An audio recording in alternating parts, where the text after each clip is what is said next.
It's another beautiful day in the Colorado territories with highs in the mid to upper 50s and strong winds expected from the east. The days are getting shorter, and every citizen of the Montrose Partnership is reminded that curfew has been moved up to 1800 hours. Early to bed, early to rise. Now Robert back to the Jacobs? music that makes your workday full Is of this the efficient home of Robert cooperation. Jacobs? 안에 누군가 움직인 소리를 들었다. Open this door! This is the occupational police! Open this door now, or we will be forced to open it! Well, let's get this over with. I have been waiting years to talk about this. Homefront is a game published by THQ and developed by Chaos Studio that came out in 2011. I recall being cautiously optimistic about it because the idea seemed to hold some promise. At the time, most FPSs were stuck portraying the player as some sort of Special Forces soldier in the US military. There was obviously more than just that, but the genre as a whole had just fallen under the iron fist of the COD blobs. The prospect of playing as a resistance fighter instead of some professional military dude bro sounded like a nice change of pace. The premise was obviously selected to appeal to the American market, which makes up a large portion of the FPS fanbase, but I was willing to overlook that if it meant getting to experience something unique. Then the game released and, well, let's say it was a disappointment. This didn't stop me from playing it, mind you, though even going in forewarned, I was not prepared for what awaited me. It's been stuck in my craw ever since because fully articulating the game's issues is difficult. Here's the thing, this is far from the worst game I've played, but something about it got to me, and it has more to do with the game's story than the actual gameplay. The game's not great. I think the consensus is pretty settled at this point, so why delve into it further? Instead, I want to focus exclusively on the story. At least that's what I thought before replaying it. I'm not sure if I just forgot everything with time, but as I was gathering footage for this video, I encountered a lot of things I didn't remember. Way more than I expected, even. There are quite a few bugs. Most are harmless, but some are rage-inducing. I wasn't even able to record game audio unless my headphones were plugged in. Maybe it has something to do with my hardware, or how the game is running on Windows 11, or something else. I just can't be bothered to troubleshoot this. As much as I want to focus on the story, the reality is that gameplay is how you experience that story. Most games have problems, be it a poorly designed area, a lackluster system, or bugs that can yank you out of the moment. This is worse than that. It isn't a constant cavalcade of bullshit, but that is worse in some ways. You see, without these problems, the game isn't terrible. It's mediocre and predictable, but sometimes that is enough. There were times when I was genuinely enjoying myself, actually having fun. Then, BAM! You see Connor moonwalk at Mach 1, vanishing around a corner. Friendly NPCs will walk into you, pushing you around. This is kind of funny outside combat, but then they do it when you're fighting and thrust you into the line of fire. You aren't allowed to destroy things until the game decides they are able to be destroyed, despite your allies actively yelling at you to destroy the damn thing. Wonder why I'm standing behind this guy like an idiot until he turns around to shoot me? Here is the sequence from the beginning. You're told to kill the guy quietly with your knife. I assumed it had to be done in melee, so I approach from behind expecting a prompt. Why didn't I just use the melee button, you ask? Because the game never told me what it was. I had to look it up on my own. This is the last mission, where I'm being told how to use my grenade launcher.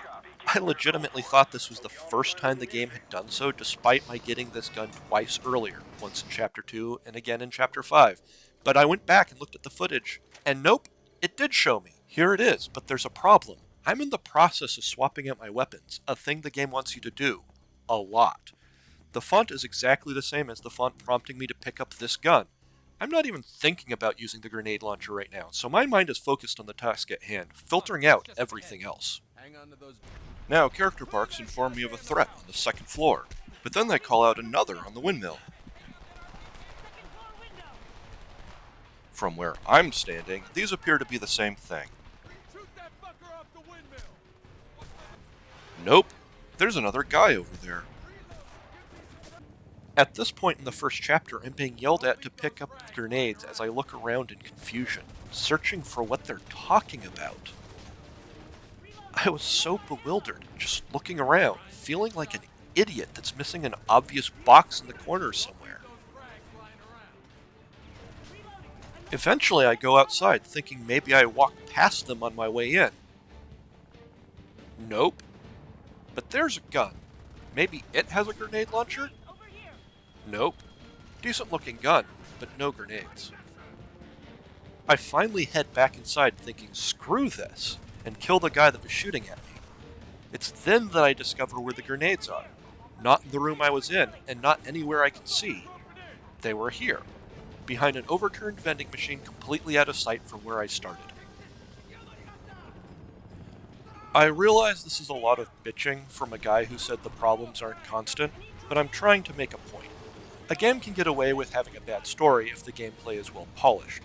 Homefront obviously has problems here, but they might have been overlooked if the story was more compelling. It isn't, which is probably why one of my clips is unironically titled Hung Koreans.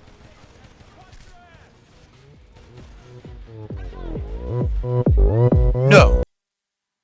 No. Not yet. Hey, this is bad. This is fucked up. It sure is. Let's start over.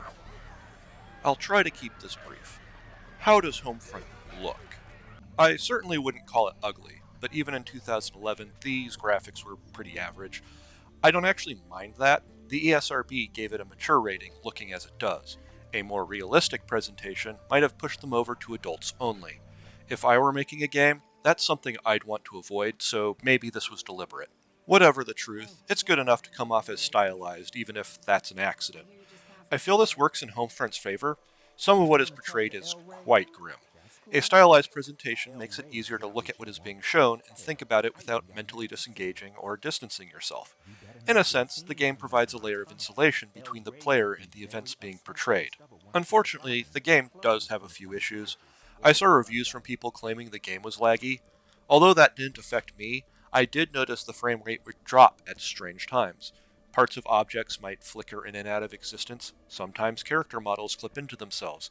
It isn't too intrusive, I've certainly seen worse, but you notice it when it happens. I suspect the game was developed primarily for consoles and ported to the PC, as was the style at the time, so perhaps that's a factor. Regardless, things look fine overall. Not great, not terrible, just fine. So the graphics are passable, but how does it sound? Well, how about I start with something positive? Look, I didn't expect them to send the entire army after us. The voice actors for the main cast give decent performances during walk and talk sections, or when holding conversations. At times the delivery can feel a bit off, but I'm willing to put that down to direction. It's worth mentioning, I feel like the voice actors for the main characters each have a scene where they give standout performances, ranging in quality from good to great. Their combat barks are less impressive, generally settling into a uniform tone of urgency, but once again I blame that on direction. Take it! We're good! Goliath is back online! It isn't exactly bad, but it feels like they bark constantly, which makes the callouts gradually transform into mere background noise. This can sometimes be a problem because on rare occasions they give you useful instructions after you've already tuned them out. The timing also feels off sometimes, so get used to being told to do something immediately after finishing it. Over here, by the doors! At times, the character audio is put through a filter to give it a grainy, over-the-radio quality. This doesn't sound bad or anything, but it sometimes gets used regardless of how far you're standing from the NPC. As for the music, it exists, by which I mean, I recall hearing it at times.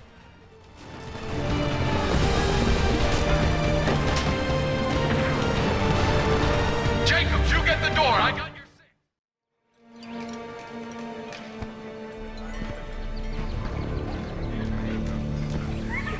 Follow me.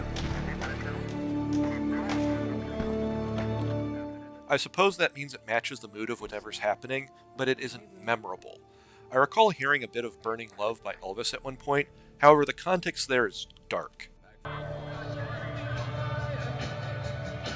There, on your left.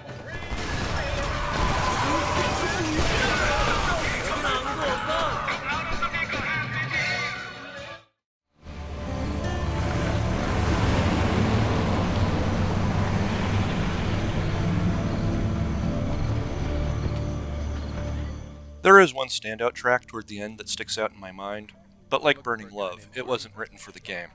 That said, it is perhaps the best music choice they could have made for that particular segment. I'll save playing it for later in the review so we have something to look forward to, but if you're curious, look up The Time Has Come Today by the Chambers Brothers. How about the guns? Here, listen to this one.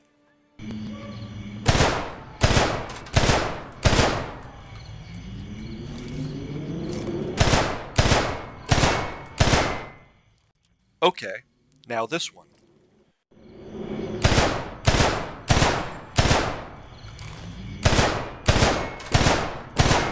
Notice anything?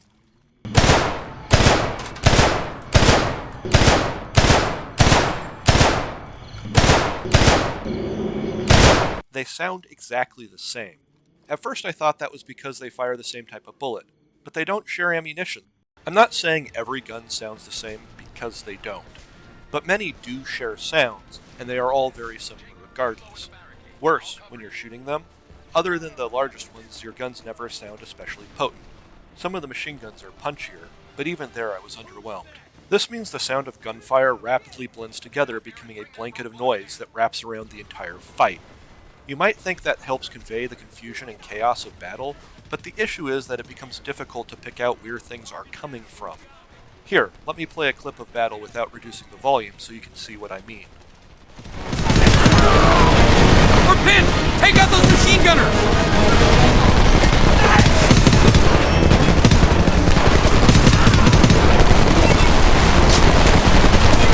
I'm under heavy fire!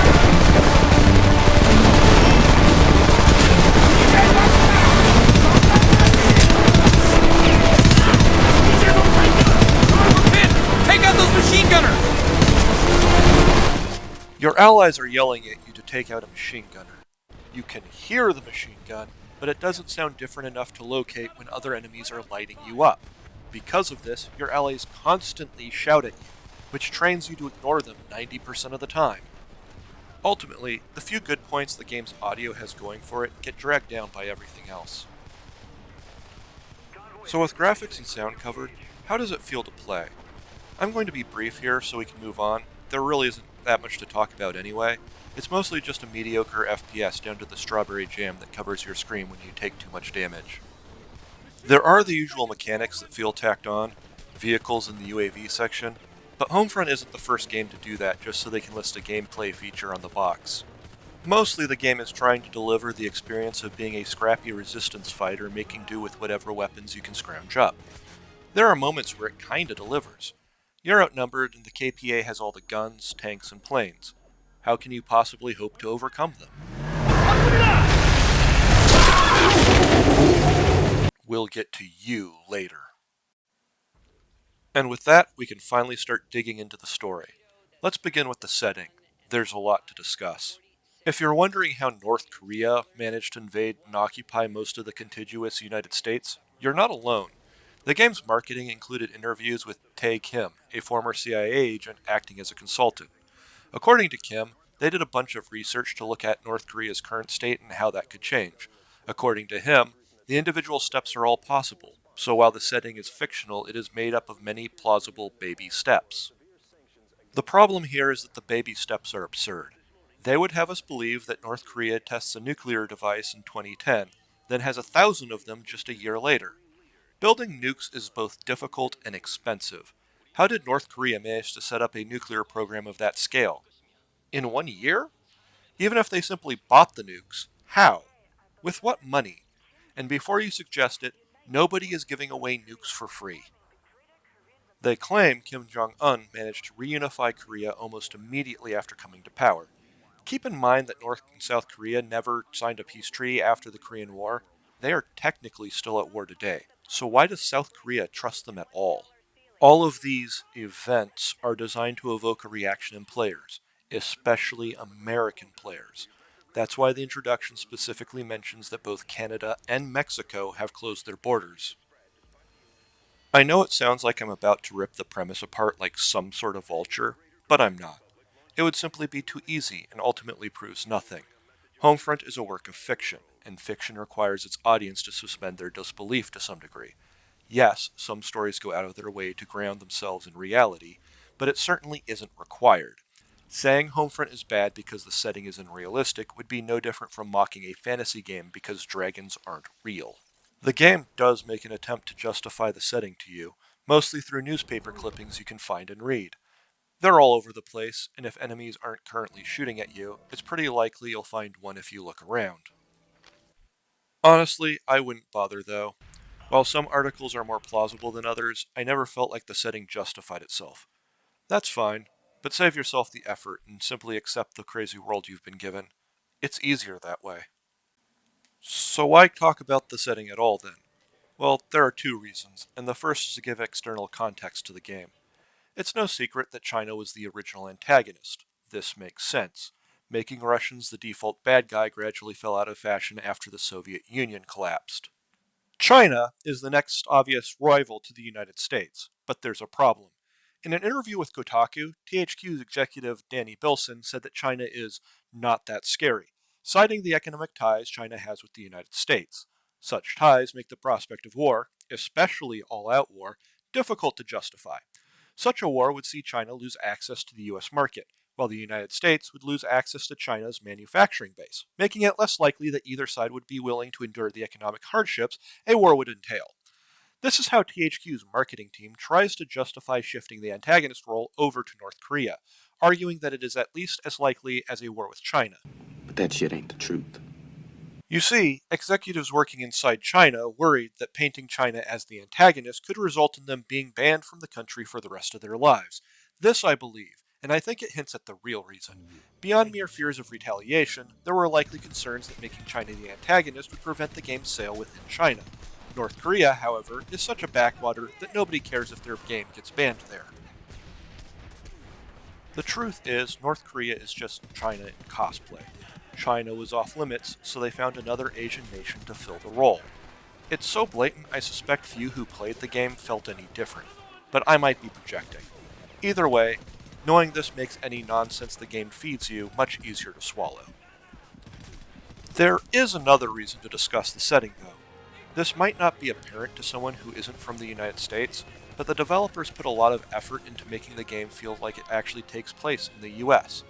In the beginning, you learn from the radio that you're apparently living in a city called Montrose. This is a real municipality in Colorado.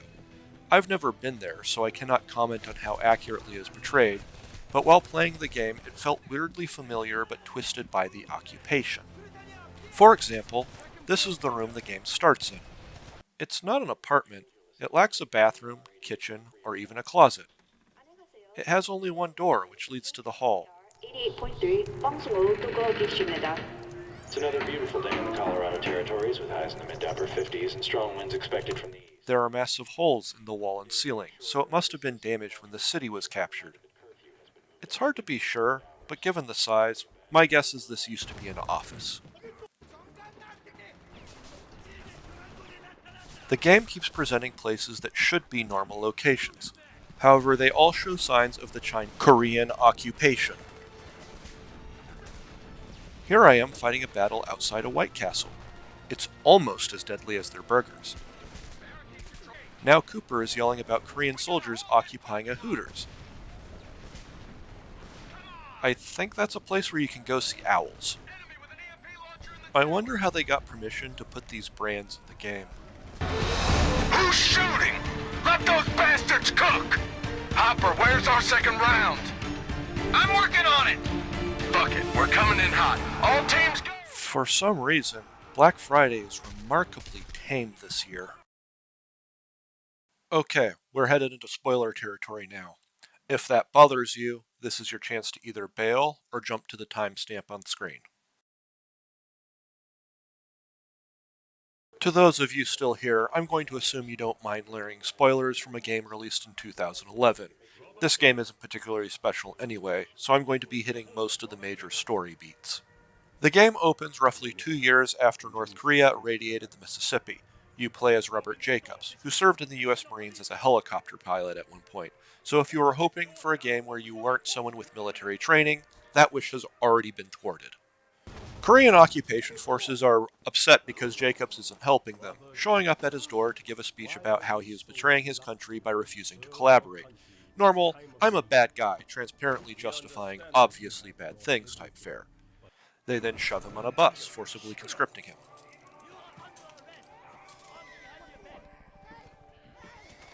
During the ride, Jacobs encounters a character I completely forgot existed because he is superfluous.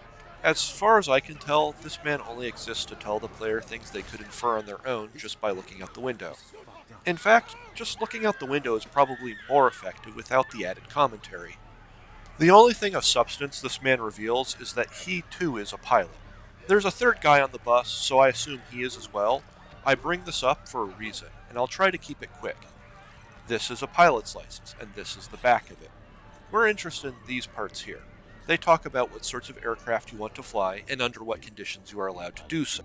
For example, you might be certified to fly in a Cessna 172, a common aircraft seen in civil aviation.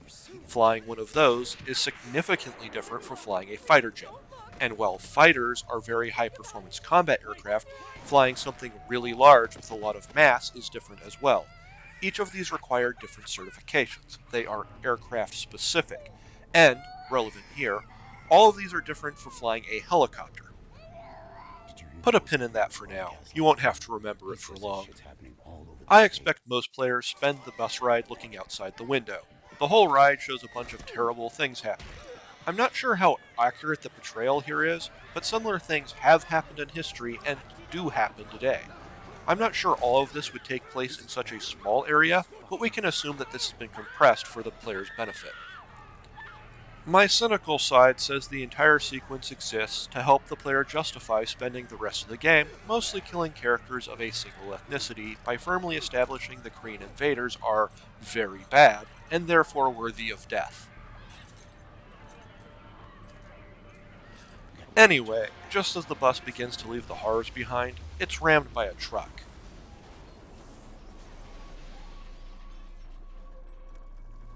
Meet Connor and Rihanna.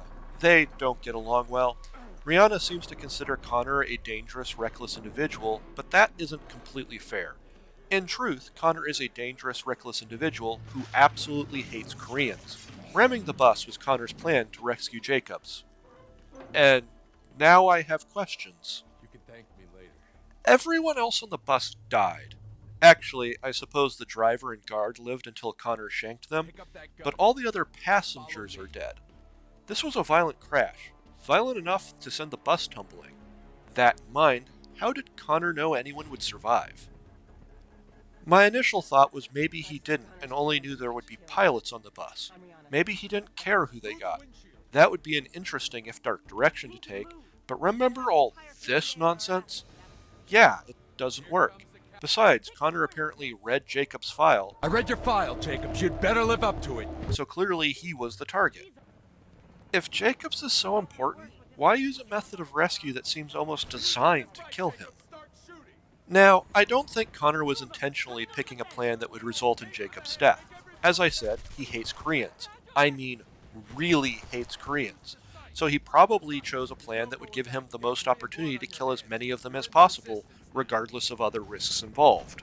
In any case, the three fight their way through the city, with KPA troops rapidly converging.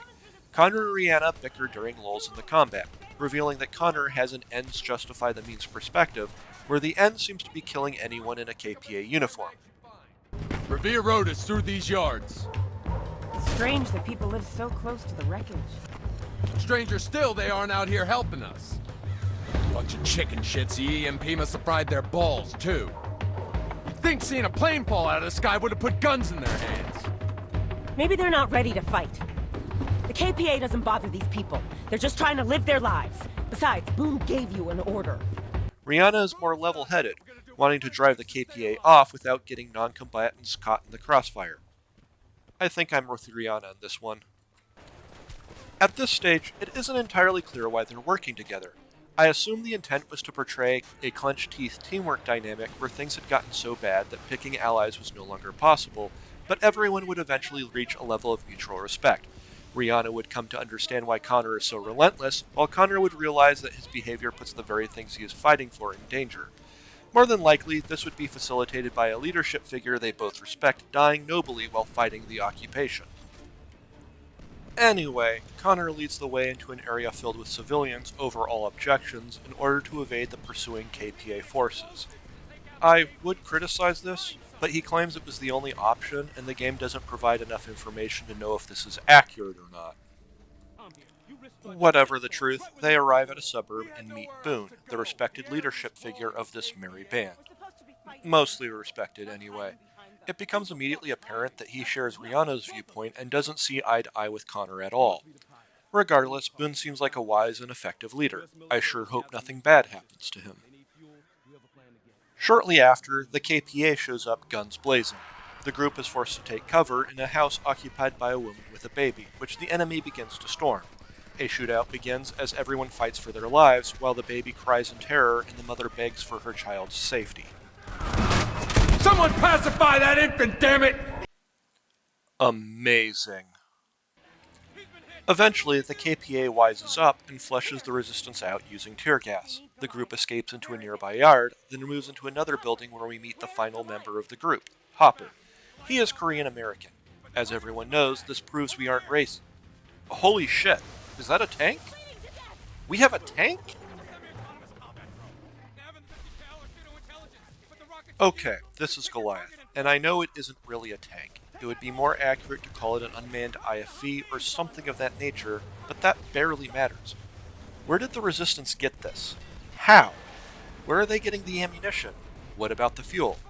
How are they hiding it? No answers are ever given, which is probably for the best since they start to sound like a design document for a more interesting game. My complaint about Goliath is what it means for the story. We're supposed to be an armed resistance group. Now it's made clear the resistance is remarkably well equipped, arguably better than the Koreans.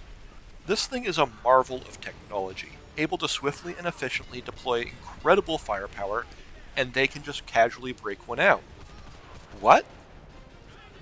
It's at this point the KPA realize they're dealing with a video game protagonist and retreat, then wisely call in an airstrike. We gotta get out of here, now! Unfortunately, it doesn't take. Jacobs wakes up in a resistance safe house called Oasis. It may not look like much, but compared to the squalor elsewhere in the city, it's almost idyllic. The area is cramped, but I like to imagine it stretches out further, and this is just a small portion of it. They appear to have a nice setup, places for children to play, farming, water collection, even electricity. Everyone seems to be working on something. Honestly, what Boone has managed to accomplish here is impressive. We get to see Boone and Connor disagree on methods, but despite this, Boone offers what is perhaps the nicest thing anyone ever says about Connor. Connor's a good man to have in a fight. Just wow. Talk about damning with faint praise. I actually like Oasis. The vibrant color palette is a welcome change from the world outside. It also has a few neat details. If you go into Connor's office, you'll see his planning for the mission in Chapter 3. Also, the mother from earlier survived with her baby, which is nice. I don't mean to be rude, but we've been through a lot. For some reason, she doesn't seem to be a fan of us. I wonder why. Someone pacify that infant, damn it! Joining up with Boone and Connor, the time has come to secure weapons and steal a tracking beacon for the coming mission. It's a bit strange that they're taking the pilot they just rescued with them since their plan hinges on having someone able to fly a helicopter, but I'm willing to forgive that since nobody is buying a game to be locked in a room for hours on end. The group discovers the KPA has recently erected a sentry tower in the area. Predictably, destroying this tower attracts attention, but it's an easy matter to fight through the opposition and make it to the drop-off point, a local school. Rihanna is already there, and says there was a problem since the weapon dealer has brought the wrong mortar rounds, but Connor quickly reveals he altered the deal to get access to white phosphorus. This starts an argument. Or, it would if Boone didn't abruptly collapse, bleeding from a wound he got while dealing with the sentry tower. The disagreement is forgotten and the plan amended. Rihanna will help Boone return home while everyone else pushes on to steal the tracking beacon from the KPA. Another fight past the KPA patrol brings the group to yet another school that has been converted into a forced labor camp. I think I get the reference. Somewhere inside the camp is a smuggler who is supposed to help steal one of the beacons, but when asking the locals for help, it quickly becomes clear that the resistance isn't exactly welcome. The people here have been beaten down. At best, they tolerate the group's presence. You assholes get caught, I've never seen you before. You guys think you're goddamn heroes, shooting the place up and swinging your dicks around? If they find you here, they'll shoot us all and throw us in a ditch. Get the fuck out of my face. Hopper is confronted by racism and forced to argue he is one of the good ones. I'm an American. I was born in Oakland, asshole. I don't give a rat's ass where you're from. You and your kind are nothing but trouble. Keep walking. Meanwhile, a child begs Connor for food.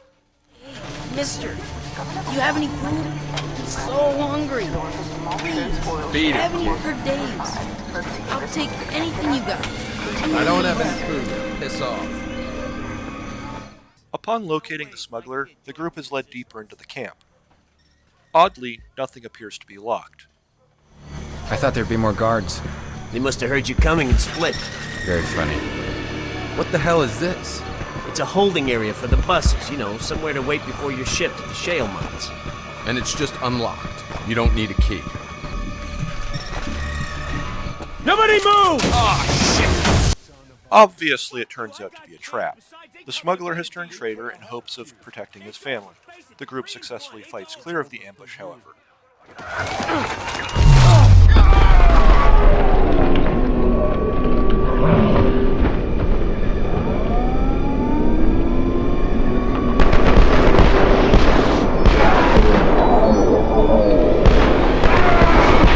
At this point, you would think the KPA obviously knows the resistance is after the beacons and has removed them only... they're still here. A reasonable person will question this stroke of luck and wonder if maybe the beacons have been set to track the resistance's movements, functioning as a backup in case the ambush fails. That would be a twist for a better story. The beacons are secured, followed by an escape through the baseball field. Oh, this is bad. I'm going to pause here so I don't need to talk over the next segment. The KPA are caught filling a mass grave, obviously in the process of committing genocide. This isn't exactly a surprise, but encountering it so abruptly is a shock. Hopper freaks out and wants to get away. Connor has a different reaction. You sons of bitches. Scumbag motherfuckers. You motherfuckers! You think you can just throw us in a goddamn ditch? Sentries! Stay behind the bleachers! Country! Connor's lost it, man. We gotta take out those sentries. I'll burn you, you sons of bitches! We gotta make our way around the field. Get close enough to those towers to toss a grenade. Come get some! I'm gonna make you fuckers pay for this! I don't feel particularly well equipped to analyze this scene, so I'm going to talk about my reactions while playing it instead. For the record, I believe that Hopper's desire to leave before being noticed is the correct one, but I can't say that Connor's anger is misplaced. What was just discovered is an atrocity far worse than anything encountered so far, so although his actions prove that he is a loose cannon who is likely to get everyone around him killed, I understand. The problem here is the messaging of the scene is ludicrously heavy-handed. Genocide is a thing that happens, and it is horrible. I believe that the intent was to shock with the reality of that horror, but... Listen, sometimes anvils need to be dropped. I get that, but the mass grave is being dug in a baseball field. The field is named Memorial Park. Everything is so blatant it borders on parody, only it is obvious that is not the intent.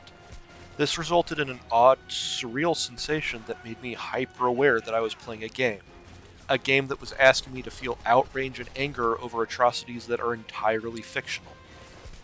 Every Korean in the area must be killed to progress, and afterwards there is an opportunity to look into one of the graves. It's at this point that helicopters show up and everyone is forced to hide among the corpses. I'm not going to show that part. As far as critiquing, the only thing I feel confident in saying is that it seems strange to encounter this so early in the game. Given how dramatic the events are, you would think it would happen much closer to the ending, serving as both the traditional lowest point for the heroes and an event so abominable that they are galvanized to continue their mission no matter the cost. Perhaps moving it this early was an intentional effort to catch the player off guard to increase the impact of the scene. If so, I'm certainly willing to admit that it made me feel emotions. I'm not sure they were the intended emotions, but they were 100% there. My gut feeling is that there was another reason, however, and it has to do with the next chapter.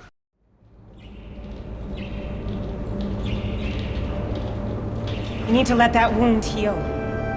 When the story resumes, we learn that Boone is well and healing, though too injured to help with the next phase of the plan. So, that's good. Let's wish him a speedy recovery. Rihanna leads the way into the Korean compound that serves as a supply depot, seizing a location that provides an excellent view of the entry checkpoint. Once everyone is in place, Connor sends in a distraction to lure the guards into a small area, and... Hopper, light the candle. Yeah, light that candle. Everyone say war crimes.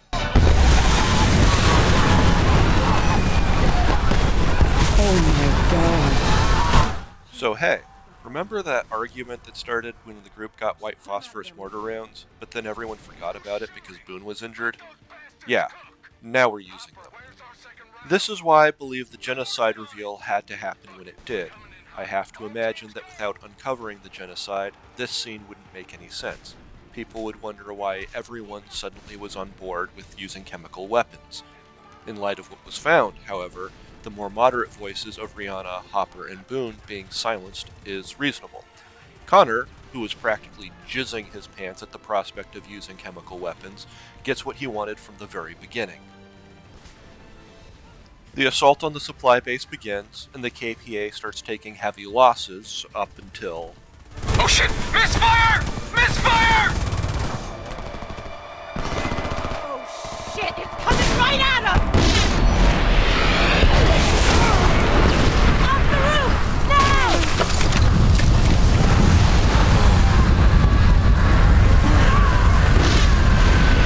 Get up! We gotta head to the tower! Follow me! Run! Like the discovery of the mass graves, this section made me feel something. And this time I think that is in line with what the developers intended. Guys! Can you hear me? Hopper can be heard on the radio asking if everyone is okay. Is everything okay? Gradually growing more desperate. Somebody please say something! Something went wrong. It's probably his fault. I'm sorry! I'm so sorry! You can hear the guilt and fear in his voice. I genuinely feel bad for the guy. This is by far the game's best performance. Good job, Joel De La Fuente. During my first playthrough, back when the game first released, I remember thinking this scene would see Connor turn around, realizing his at-any-cost mentality had helped cause this disaster. It actually looks for a moment like that's what will happen, as he worries about Rihanna. Then he blames everything on Hopper. It was here that Connor's character crossed the line, becoming irredeemable to me. To be clear, everyone played a role in this, but Connor is the one who set out to acquire the white phosphorus rounds. The rest of the group participated, but only after learning about the mass grave. Connor was down from the beginning. He set up the conditions to make this happen, and actively pushed from it from the start. His share of the guilt is greater than most. Spec Ops: The Line came out a year after Homefront and has a similar scene. You may have heard of it. So why is that so much more famous even though Homefront did it first?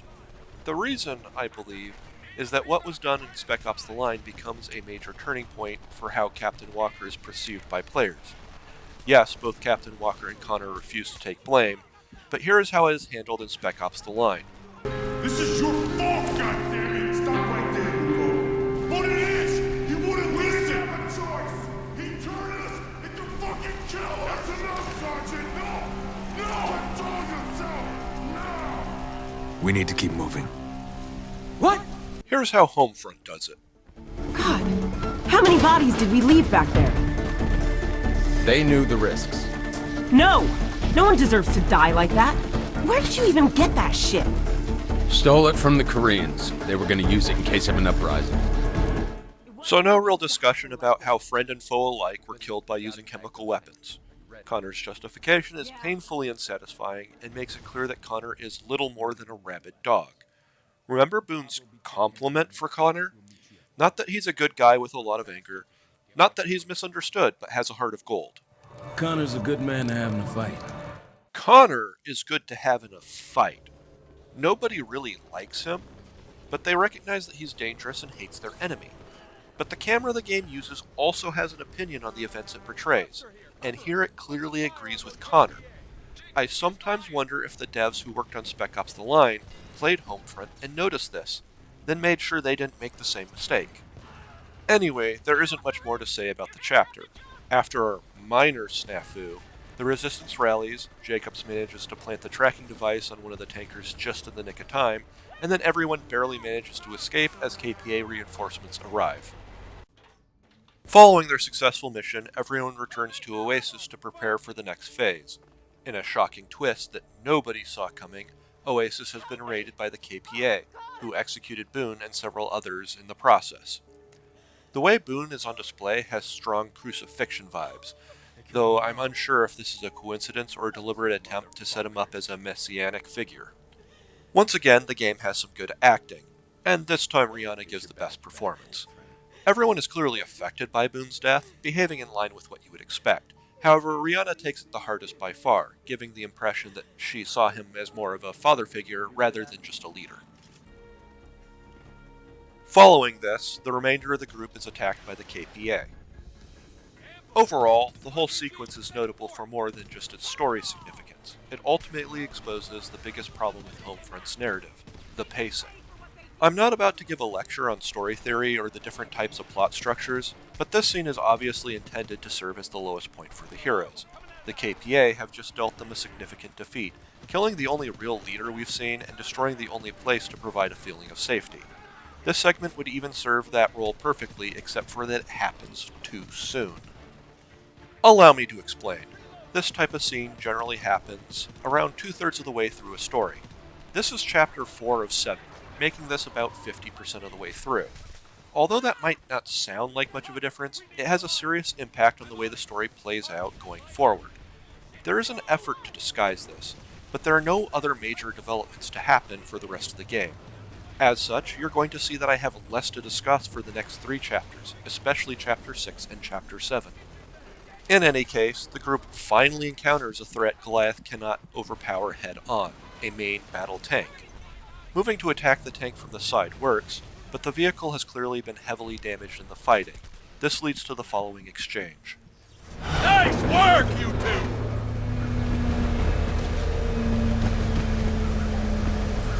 Leave it! No! Rihanna, help me! We need to move on. I can fix this! We don't have time to waste. Hold this. I think I got it. Flat rolling, but just barely. Good. We're gonna need it. Let's go. This is another scene that's been cemented in my brain. Connor isn't just a reckless and impulsive, guilt-deflecting psycho anymore. Now he's incompetent in the extreme as well. To hear him go from, "there's no time to fix Goliath," to, "oh good, you fixed Goliath, we will need it," made me have to stop playing the game when I first heard it in 2011. It made me so angry at the time, especially in light of what happens later. These days I understand that this is a writing issue. The pacing of the game is completely messed up. As such, the scene has been compressed, which makes it sound like Connor is calling for Goliath to be abandoned despite knowing how important it is to their future plans, and he doesn't even want to let Hopper have a chance to fix it. What needed to happen instead was for him to tell Hopper to see if it could be fixed quickly, since the area is now too dangerous to risk more lengthy repairs. Hopper could then confirm that it wouldn't take long to get Goliath mobile again, but that fixing the weapons would take more time. I wouldn't bother to call this out in a better game, but Homefront is so mediocre that the story feels like its only remaining selling point. Maybe that's unfair, but I cannot help but feel like this scene is such a clear example of the problems which plague the game's narrative. Anyway, the group pushes on and sees that the KPA is now destroying Monterose. This would be shocking, but we already know about the genocide from discovering the mass graves and have participated in war crimes of our own. Both of those are more effective by virtue of how close and personal they are. This is so impersonal it barely registers, coming off as heavy-handed and rather flaccid. What remains of the Resistance fights the KPA to breach the defenses that have been constructed around the city to keep the population contained.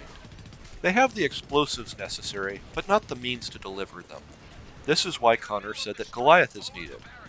They can pack it with C4 and roll it right up to the gate, but there's a catch. A pair of checkpoints need to be seized first, and the vehicle will require cover or risk being destroyed.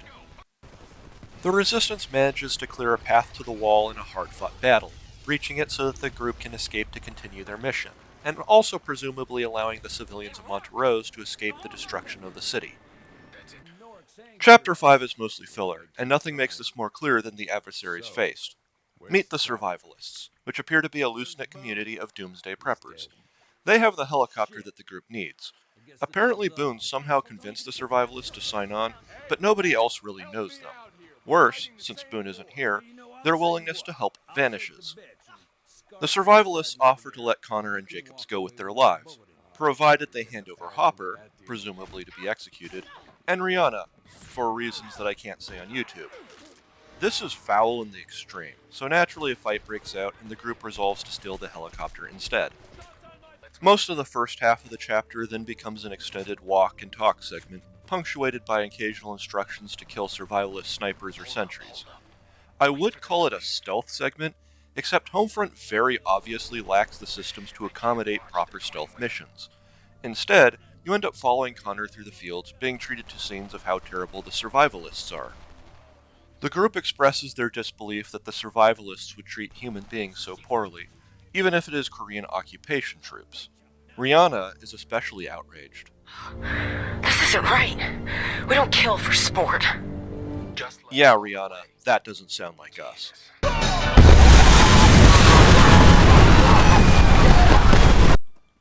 The whole segment clearly exists to make it okay for the player to kill these people, even though they are American, but introduces massive narrative complications. We know the KPA comes down with overwhelming force on any resistance, so you would think the Survivalist Enclave would be wiped out immediately. Perhaps this could be explained if the Survivalists mostly keep out of the KPA's way. They do live in the boonies after all. But no. They have KPA prisoners. They talk about getting into firefights with KPA patrols. They shoot down a KPA helicopter that was looking for the group, and by the sound of it, this isn't even the first time. You would think this sort of opposition would make squashing them a high priority. After finishing the stealth section, you run through some sort of ditch. For some reason, at this point, Hopper became incorporeal for me. This wasn't the first time this had happened, so I kept looking around expecting him to reappear, but he never did. Not even upon reaching the checkpoint. Fortunately, restarting from the checkpoint fixed the problem.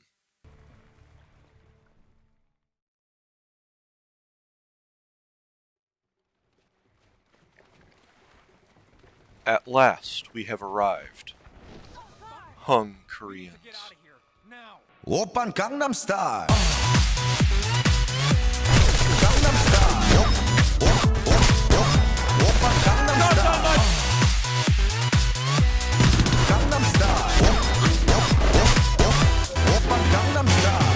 Anyway, the group fights their way to the helicopter, which has a simple sniper segment that I kind of enjoyed because it didn't break.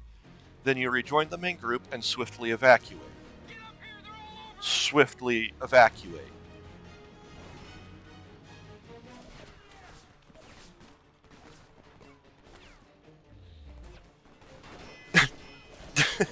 I guess they wanted me to see everyone else go in first. What the fuck is this game? What follows is a helicopter segment that I'll only cover briefly.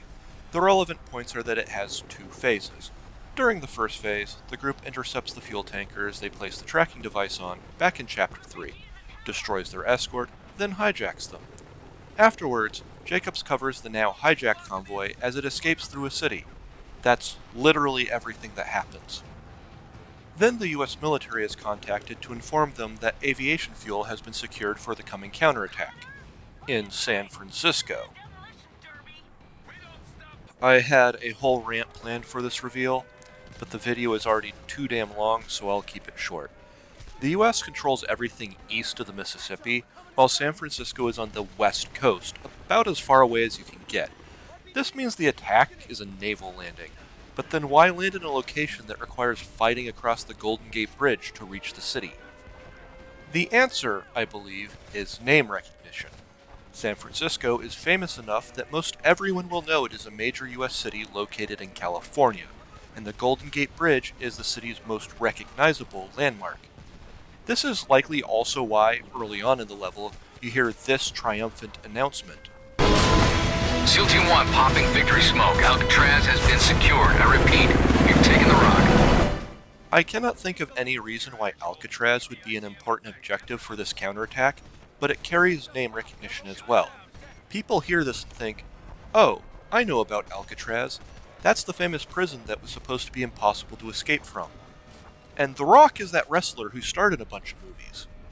Now, I promised some good music a while ago, so here's the reward for anyone that's bothered to watch for this long. You are cleared for takeoff. Happy hunting. Raptor 1-1 copies. 2, solid copy. Keep the beer cold for us. Hope y'all don't mind a little music. This is Warpath. Be advised we have additional choppers from the 160th inbound. Over. Raptor copies all. Joining formation. Fight's already started for the bridge. It's about time. Raptor, this is Stalker 6-1. Snuggle up and keep a low ceiling. We're gonna come in right under those guns. We've got a couple of unidentified aircraft headed toward your position. Does anyone have a visual? Here they come. Hope you enjoyed that. It's all we get. Moving along, the first half of the mission involves helping Connor fight all the way up to the top of the bridge. It's a fun section where I got a chance to use my favorite gun in the game, an assault rifle with an underbarrel shotgun. Upon reaching the top, the entire cast is reunited to join in the push to cross the bridge. There isn't much to talk about here. At one point, Jacobs gets separated from the rest of the group, though this luckily allows him to approach the enemy defenses from behind. There's a UAV section, a short fight against a Korean-controlled Goliath that is probably supposed to feel threatening, but only serves to illustrate how weak the Goliath would be if the Koreans ever thought to put missile countermeasures on their vehicles. At last we reach the end, and get a cutscene where a Korean counterattack has arrived. Unfortunately for the Americans, smoke from the battle is making it impossible for American aircraft to pick out targets. This leads to Connor lighting a flare and, rather than throwing it to mark where the enemy troops are, he instead chooses to run at the enemy while calling down an airstrike.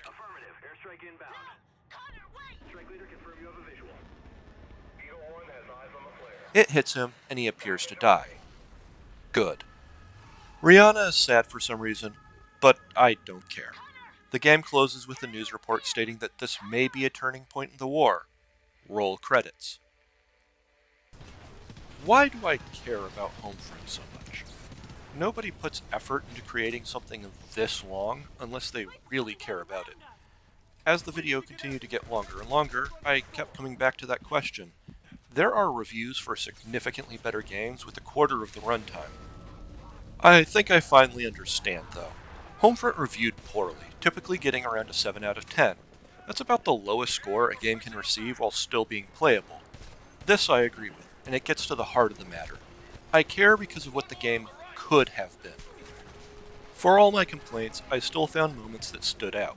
Connor's outburst in Chapter 2, Hopper's guilt in Chapter 3, Rihanna mourning in Chapter 4. Homefront could have been so much more. Would I recommend playing the game? Sure. Buying it? Unfortunately not. It simply isn't worth the asking price without a sale to offer a steep discount. What good can be found is more than offset by the missteps. That said, I have heard the multiplayer was decent, and there appears to still be a community for that, judging by the Steam forums. Unfortunately, while making this video, multiplayer was broken for some reason. Checking now, it has apparently been fixed. That's really all I can say. If I had to summarize my feelings in one sentence, I think it would be this. Homefront is a game with an interesting premise that was held back by flawed execution. Someday I would love to have a chance to speak with someone who worked on the game, if only to hear their perspective on what went wrong, but I doubt I'll ever have the chance. To anyone who made it this far, I appreciate your listening to me get this off my chest. Perhaps I'll find inspiration to do another one of these. I've got a few ideas that should be interesting.